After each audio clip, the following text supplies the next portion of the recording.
Here's the rails and posts for our garden.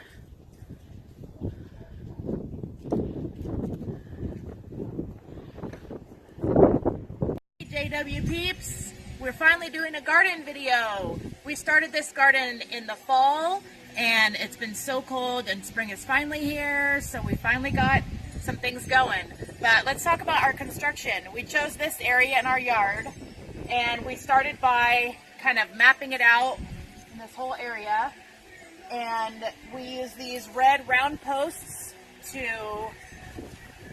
be the start of the construction. So we dug the holes down and we cemented these red posts in, and we made our garden as kind of a U-shaped rectangle. And so after we cemented these in, let them dry for a day, and then we put up these cross beams because we're working on the outer area today. So these cross beams are just 2x4s. And then today we're working on, we want a real natural fence. So we have a lot of leftover branches and we're cutting them down, and I'm kind of wiring the tops on, and then we're going to weave them all together and make a nice natural fence around the whole thing.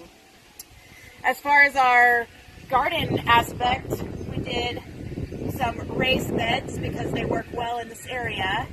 And underneath the raised beds we have chicken wire and cardboard down as to help prevent against gophers, and also for a weed barrier. And then we just use a nice organic soil mix.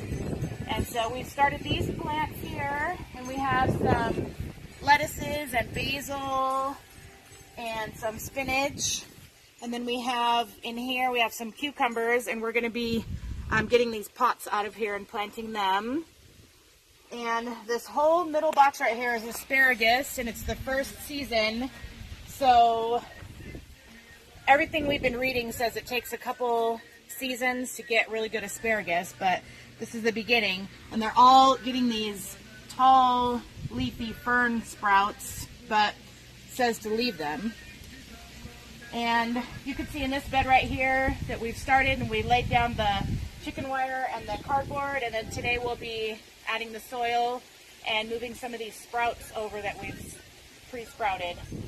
These are some of our tomatoes, and I made these little natural stands. Just take some twigs and tie them together and let the tomatoes grow up the vines.